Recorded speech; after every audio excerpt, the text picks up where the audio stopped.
안녕하세요. 파산관장의 홍현필 변호사입니다. 오늘은 차량 환가에 대해서 환가 포기하는 사안을 몇 가지 살펴보겠습니다. 대표적인 게 이제 사고 이력으로 가치가 저하됐다는 항변을 받아들여서 포기하는 경우입니다. 이제 본 사안은 근저당권 말소 여부를 추궁하자 마지막까지 차량 등록 원부 을구를 제출하지 않았습니다. 그래서 마지막까지 말소 근저당을 묵비하였고 신청서에도 적지 않았고 이거를 대면 조사하면서 유심히 살피지 않으면 쉽게 속아 넘어갈 수 있습니다. 이 차량은 그 당시 기준으로 700만원 정도의 가치가 있었으나 사고 이력 조회서를 제출하여 환가를 포기했습니다. 한 300만원도 안 되는 것 같았습니다. 그 차량은 뭐였냐면은 2008년식 라세티였습니다. 그 당시에 한 5년 정도 지난 차량인데 2009년에 구입해서 이게 파산이 아마 2013년, 14년 시절이니까 이제 저당 여부가 문제가 됐는데 저당권은 말소가 된 게 확실했습니다. 을구를 제출 못했거든요. 만약에 이제 저당권이 말소되면 자동차 등록원부는 을구를 발급받을 수가 없습니다. 이게 자동차 등록원부하고 부동산 등기부등본의 전형적인 차이입니다. 우리가 부동산 등기부등본은 근저당이 말소된 게 존재하죠. 이력이 이렇게 줄근 상태로 삭선이 된 상태로 존재하는데 자동차는 근저당이 말소가 되면 을구가 발급이 안 됩니다. 그럼 을구의 말소된 존재는 어떻게 하냐? 갑구에 연결이 되어 있습니다. 갑구에. 그래서 그 점을 잘 살피셔야 됩니다. 결국 을구가 발급이 안 된다는 거는 그 발급 당시에 근저당이 존재하지 않는다는 것과 동일합니다. 이거는 왜 이렇게 해놨는지 몰라도 아마 차량을 관리하기가 편하게 하기 위해서 을구를 말소를 하고 갑구에 통합한 것 같습니다. 결국은 여기서는 사고 이력 내력조에 여기 이제 환가 포기 사유를 한번 보겠습니다. 여기 있죠. 2008년식 라세티 530 정도는 나갈 수도 있지만 채무자가 사고 차량 이력 보고서라는 서류를 제출했습니다. 그래서 결국은 차량 값이 300만원 미만일 것으로 예상돼서 환가를 포기하게 된 겁니다. 자, 두 번째는 파산 신청 몇 개월 전에 600에서 700만원 정도의 중고 윈스톰을 아들에게 이전한 후 이제 버티기를 일관했습니다. 면책 불허가 사유이나 최대한 설득을 했지만 결국은 안 돼서 이제 재량 면책을 해준 사안인데 가족 간의 재산 이전 사례 시 자식을 위해서 부모가 재산을 출연한 경우는 많으나 부모를 위해서 자식이 나서는 경우는 아주 드물다고 할 수 있겠습니다.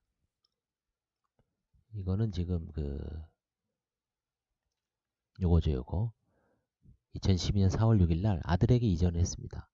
차량 등록 이전 경위를 한번 조사를 해보니까 채무자는 아들이 2007년 윈스톰 차량에 대한 할부금을 납입하였으므로 아들이 실질 소유자다라고 주장을 하고 있습니다. 그럼 예를 들어서 이제 아들을 설득을 해서 그 통장에서 할부금이 빠져나간 자료를 제출했으면 명확하게 소명이 되니까 넘어갈 수도 있는데 결국 이제 제출을 못했습니다. 제출하지 못하는 이유는 아들과의 불화로 협조를 받을 수 없다. 다만 5년간 채무자 소유로 등록한 후 파산 신청 8개월 전에 아들에게 소유권을 이전했죠. 특별하게 결국 이제 아들도 아마 뭔가 문제가 있었을 겁니다. 이게 결국은 아들 주장이 맞다면 아들이 몇 살일까요? 38살이죠. 실직, 미혼. 그러니까 아들도 뭔가 신용이 문제가 있으니까 자기가 할부금을 내면서 아버지 명의로 등록을 해놓다가 아버지가 파산을 한다고 하니까 이제 본인 명의로 이전해 간 거죠. 아들을 통하여 차량을 관제인에게 반납하거나 적절한 금액을 반환하도록 촉구하였으나 아들이 완강하게 거부한다고 이제 일관하고 있어서 이거는 결국은 재량 면책을 해준 것 같습니다. 그 당시에. 그 다음에 이제 본 사안은 아들과 처제의 협조로 순조롭게 소명이 된 사안입니다. 채무자는 56년생 남자로 아들 명의 차량, 아들이 그 당시에 1,300만 원대 정도의 차량을 소유하고 있었습니다. 이게 과연 채무자의 재산인지 아들 재산인지 문제가 됐는데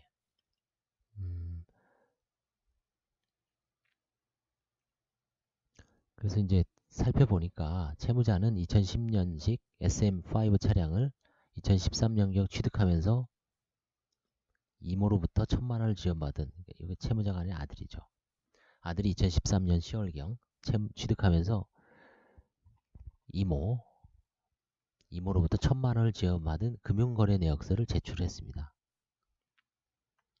예.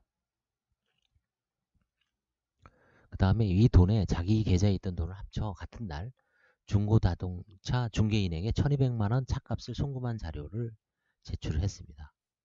이렇게 지금 이모한테 돈 받은 거, 그 다음에 중개인에게 송금한 거, 결국 뭐 이 정도면은 아들 걸로 봐야죠. 그 다음에 이제 아들이 2013년 8월 5일경 경기도 안산에 위치한 어떤 금속회사에 입사했어요. 이 차량은 아들이 출퇴근 차량용으로 구입한 거라는 진술의 신빙성이 높죠. 멀리 왔다 갔다 해야 되니까 차가 있어야 되죠. 이 당시에 채무자하고 아들이 살던 데가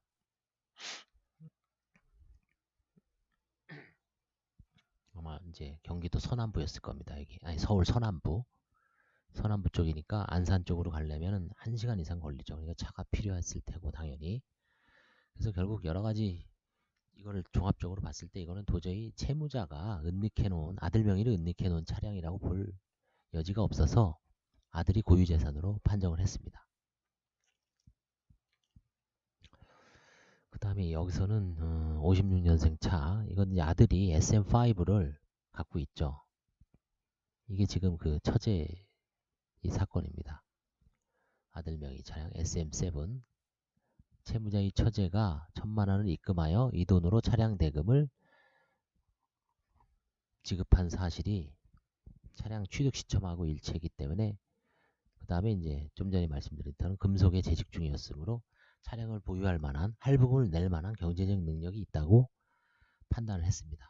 결국 이 사안은 가족들이 신속한 협조로 순조롭게 조사가 마무리되고 잘 해결됐습니다. 그 다음에 차에도 연령이 있죠. 차량 초과 폐차 차량의 약식조사. 이런 거는 뭐냐면 이제 등록원부에 그 차량이 아주 초과되면 차가 없어도 이제 폐차장에 입고하는 게 다 나오죠, 요즘은. 그래서 이런 경우에는 이제 쉽게 차량 등록 원부만 제출하면 굳이 대략적인 간략 조사로 해서 넘어가게 되겠죠. 예.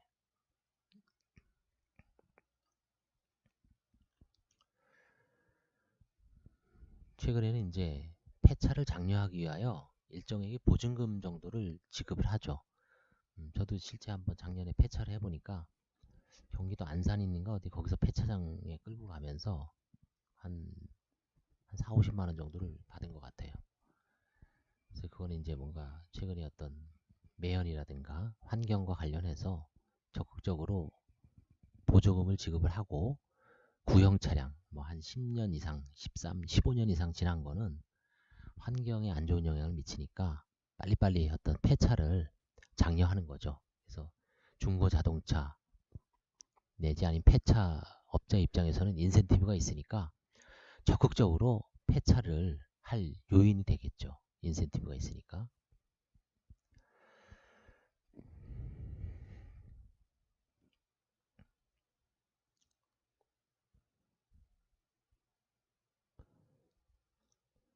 결국 이제 차량 초과 상태의 환가 가치가 없다는 것은 등록원부상에 명확하게 기재가 됩니다.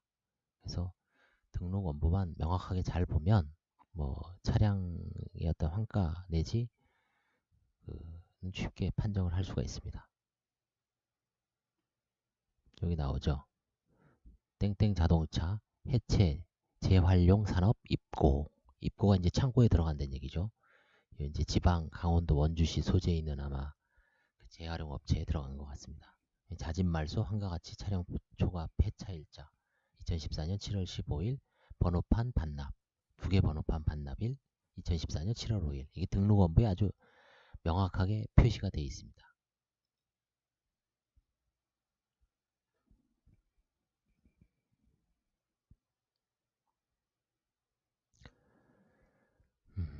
그래서 결국 이제 그 자동차를 환가를 포기할 때는 차량이 뭐 제가 보기에는 아마 7년 이상 되는 차는 실제 가치가 7년 이상 되고 10만 킬로미터를 이상 주행 기록이 남아있는 차는 뭐 잔존 가치가 아마 300만 원 미만이기 때문에 차를 매각하기는 사실상 뭐 좀 힘든 것 같습니다.